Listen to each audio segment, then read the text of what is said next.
Back again with another fresh cut. You are now tuned into the underground. My name is Mbaya. I go by the doctor. If you are not subscribed to the channel yet, you need to do that right now. If you're not familiar with my work, I am a natural haircut specialist, so everything for the most part that I post is all natural. But just so that we can get one thing straight, I am not a color enhancements hater. I do offer premium services. So for those of you who are watching, if you're in the Midwest area, need a haircut and includes enhancements, definitely go to my booking site, hit that book now button ASAP right now.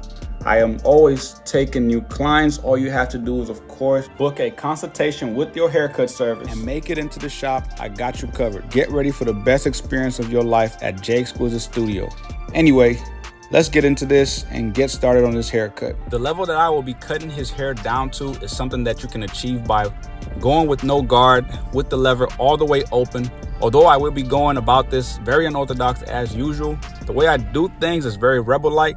Trust me when I say that it's a good thing, but as you can see, what I'm working with is somewhat of an undercut, which is really a whole 360 taper around the hairline. After I'm all done and completed with combing of the hair, the next step is to cut the hair down using a stock FX guard, using the babyless FX clipper, of course, with the lever all the way open.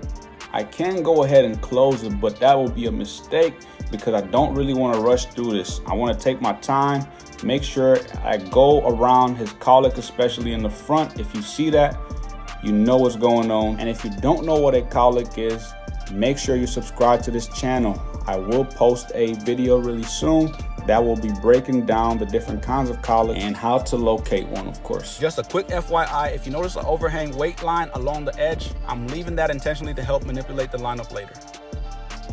The next step, I'm going to use my Gamma Boosted using the Andis Zero Guard. And of course, this is being done with the clipper lever all the way open.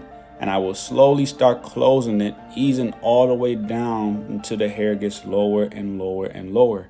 I don't really want to rush this because I can patch him up. If you can see, he had a lot of new growth that came in. It's been a second before I saw him for a lineup and a taper. He's been missing in action, just been busy with life, I guess. But he came back in, had to tame that up. And for those of you who are wondering why I'm using the Andis mags on the Gamma Boosted, do what you want. Trust me, when you know your guard systems, you'll be just fine. I know some people may be also asking, why are you using the stock Babyless Pro FX guard system? I don't mind how those things cut. I can go ahead and get the premium ones, but I really don't like those metal clips. It's just a preference, you see what I'm saying? Anyway, just a FYI, he just got his braids done, so there's definitely a bunch of oil, shampoo, possibly conditioner left over from whoever is providing his braiding service. That was definitely not my wife. So I'm gonna go ahead and spray alcohol onto his hair and make sure that we dry all this out and clean it away with a brush. And it's gonna pull out some of that hair from the colic. Just watch the magic, trust in the process.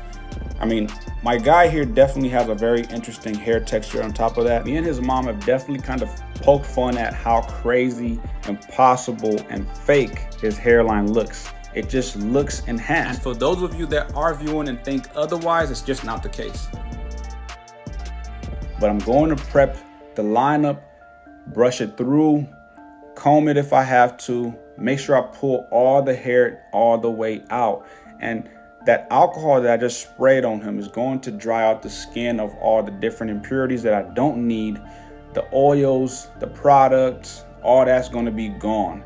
And there's going to be just the right amount of ash that the alcohol will provide when it comes to doing the lineup.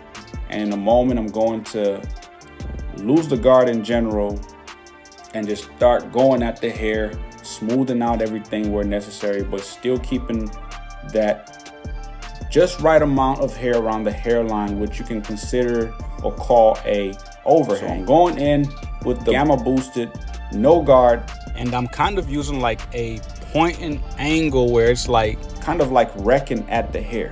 You know what I'm saying? So I'm not necessarily keeping the blade flat. This is a fade blade on top of that, so you gotta be careful with how you angle this thing. Otherwise, you will patch up the individual. Like if you see on the side of his head, on the temple area right there by the taper. It kind of looks patched up, but all I have to do is keep on going over and over until it's nice and smooth. Then we're gonna go ahead and do like a mid taper where we're gonna kind of fade that in and make sure that everything looks fresh. There's some people that will knock this style and some people that love it. Like for example, I definitely have a blast executing this look. It's not for everybody, but for those that can pull it off, it definitely turns out clean when done properly. So now that everything's prepped and ready to go, I'm going to start up my taper details by using my gamma hitter to create the first guideline, making sure it's all the way balled out. Next, I'm going to move on to my FX clipper with the lever open halfway. I'm going to create my second guideline, then immediately after I'm going to open my lever all the way and blend out the guideline that I just created. And mind you, I'm only going up a ½ inch with each guideline. Last, I'm going to close out the lever and make sure I blend out that last line at the very bottom. But please note, as you go about the haircut, you are the judge. So when it comes to opening and closing the lever, you are making that adjustment. You can watch this video and pick up from what I'm doing, but you can only see and receive so much information. I can slow this down for you, but I would rather just go through this haircut and explain what I'm doing in order for you to be able to pick up something. Because guess what? The techniques that you pick up from me will never be done the same way as I do it. You have to find your style and execute it in the way or in the fashion that works for you. So far so good. We're looking nice. This is turning out pretty smooth. I'm going to keep on going ahead and blending out everything, removing weight that's not needed. As for the side taper, we're going to go ahead and start doing this. I'm going to not go up too high. I'm going to kind of keep this pretty low when setting in my guideline. And as I create my next guideline, I'm going to open the clipper lever halfway and go up a little bit higher, and I'm going to open it all the way and start moving into the hair a little further higher. Now, this is going to come off like a shadow or a tapered fade, which pretty much is in that territory. Like I say, this is a hybrid style haircut. And as I go with the grain, this is a tapered blade. Keep that in mind. I did previously go over this with no guard using a fade blade. So with that being said, everything that I'm doing with the taper blade, I have to be very cautious with. But remember, I have to mold this style into his head due to his hair texture and different flow of the hair. So as I finish up this taper on his right side, I'm gonna go ahead, of course, make sure I do the same thing I did on the left side, maintaining that same consistency, assuring a good symmetrical taper. Just remember to never skip any steps. So I'm going to go ahead and move forward into the lineup and start off with around the ear. So I'm going to work my way from the lower bottom of the nape area, work around the ear and connect it over to the taper. But before I move on any further with this lineup, I wanted to share one vital detail, which I usually do depending on what texture I'm dealing with. For example, in this case, it's perfect. I used the gamma hitter first to lay down the base line. Then I'm going to follow up with my Babyliss Pro Rose Gold FX trimmer and go right over the line I just created. This is what you call refine. This is what helps achieve a more 3D looking lineup. This is very helpful depending on what kind of hair texture you're working with, such as his. The Babyliss Pro has a deeper tooth than the gamma hitters. So I'm gonna go ahead and go right over that and make sure that everything is nice, perfectly precise, whatever you wanna say, because we gotta make sure anybody that's leaving out of my chair is nothing less than exquisite with the line. This is my favorite part of the haircut, so I'm definitely always gonna show out. So like I said, I'm gonna go ahead and start with my gamma hitter, lay down that first baseline. As you can see, these things are definitely hitting. I know to some of you, this can be a huge waste of time when it comes to using a whole nother pair of trimmers, but guess what? When it comes to quality, there is no such thing as rushing through the job. I don't care what you say or how you think oh, this can be a waste of time on a busy day. Oh, this will slow me down. Yeah, sure. You charge what you charge for your work. I charge what I charge for my work. If somebody's giving me $50 to $100 for a taper and a lineup, I'm not rushing that out.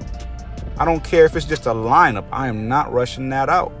Now, to some people, $50 for just a taper and a lineup is a lot, or even $100. But guess what? There's people that are looking for a quality in particular that will have them pay that rate. There's people charging $500 for the same work that I am talking about. I'm going to cut that out because we can talk numbers all day. I mean, we can get up to $1,000 eventually. I mean, we can get to a $2,000 service, but you know, you never know how much a rate for a haircut will be down the road. Anyway, I'm going to go ahead and move on to this final shot. This is the moment of truth. As always, when it comes to lining up the front, you have to start from the middle. This may not work for everybody, but for the most part, you should start from the middle and work your way out into the vertical bars. And as you can see, these things are hitting. But the way that I'm going to go about this hair lineup is going to be a very interesting one, because after I wrap up this front forehead lineup on the top, I'm going to go ahead, of course, and move into the vertical bars using the gamma hitter. And one thing that I must mention is use the corners of your blade wisely. Be careful, do not press, don't apply too much pressure. Just tap lightly, be gentle when you do this. And I'm gonna go ahead and digress back to what I was saying is, I'm gonna go ahead and do the straightaway, the front forehead lineup. Then I'm gonna get into the vertical bars. And if you can, make sure you're switching hands, because it's very vital that when you're creating the left vertical bar, you use your left hand. If you're using your right hand, it may come out a little funny. It should work out regardless, to be honest, but you should train yourself to start using both hands depending on which side that you're working on. And we're definitely getting some good quality here. Take your time when you're doing this lineup. Do not rush. Please do not rush. If you want quality, be patient. If you don't have patience, you have to build patience. If you deal with clients that are not really able to sit for 30-40 minutes, I'm sorry, but look, you're probably doing like really cheap haircuts if you're getting them in and out within 15 minutes or less, because that's just not it. But what am I saying? Don't listen to me. Who am I to judge? I mean, we all start from somewhere. Besides, money's money. Anyway, this is not to bash anybody type of deal. I'm gonna go ahead and move on to the C cups, and I'm going to use my Babyliss Pro for this part. I didn't really want to lose the shape that I have here, because when I cut the hair down, I intentionally left a decent amount of overhang, if that makes any sense. If you've watched most of my videos, I usually leave a certain amount of hair along the hairline just to make sure that when I come in with the trimmer, everything that I hit comes off as if it's 3D. So if you see on the left side, there's a little dark spot going on by the lineup. I intentionally left it there so that when I touch that area with the trimmer, the 3D effect automatically just happens. You see what I'm saying? So be patient. Use those corners of your blade. Don't rush. Use only the corners and be light when you're tapping, because if you have a tool that is zero gap, for example, you can definitely cut somebody open.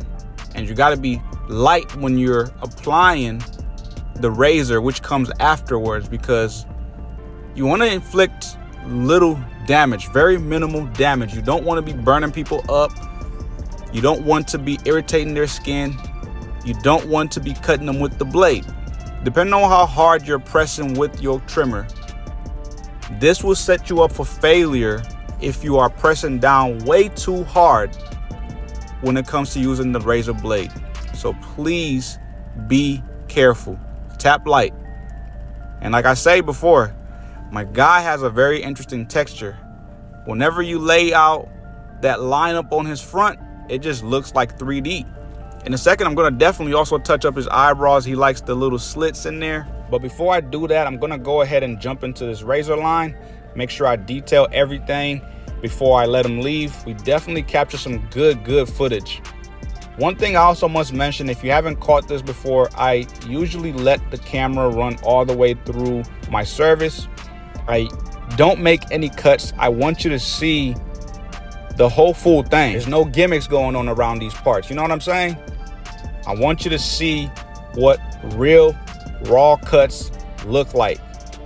I want you to witness what the true form of barbering really consists of.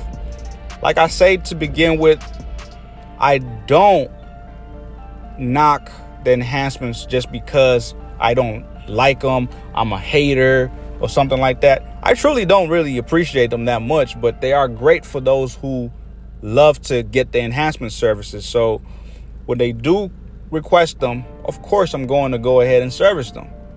I just don't like the fact that a lot of barbers have to lean on that to make their work come off as if it's amazing. It's like, work on your skill first, then move on to the enhancements. I am by no means a good barber, as in the best. I do good at what I'm good at, okay? I'm not the best. I never claim that. When people call me the GOAT, it is what it is. That is a subjective thing when you call yourself the best. So I'm not the best. I never claim the best. I am more of a people person, as in I'm for the people. I'm for what they want. That being said, I provide what they request. It's client preference at the end of the day, you know. I guess it's more of an objective deal with me. But anyway, that's enough of that. I didn't really want to run off into that. I just wanted to make that clear. I don't knock the enhancements. One thing I must admit, at the end of the day, the upsell aspect is well worth it. But, you know, if you can't do a real cut, I mean, why are you even doing this at the end of the day? Why are you painting on people? Why are you charging them? If anything, that's bogus to me. Like I said, work on your skill first, then you move on to the enhancements. You can use them all you want as long as the haircut underneath all those layers is acceptable. I mean, I'm walking on the dark side nowadays. I mean, if you see my work and you think it's enhanced, and I'm telling you for a fact that it's not, that's just me caught up in the crossfire of a whole mess of people that just don't want to do real work. But anyway, if it comes off as if I'm bragging or a little arrogant, ignorant, whatever you want to call it, I have to brag because this is a rare situation. This is just not a thing no more. People are all using enhancements. Every barber, every stylist. And as you can tell, this haircut service is done. It's a wrap. I hope you all found this video informative. You found it helpful in some fashion. But yeah, it's a wrap. I'm out. I'll catch you on the next one. If you haven't subscribed yet, you need to do that right now. Leave a comment. Share this video if you know anybody that may find this information informative. And please follow me on all my different platforms.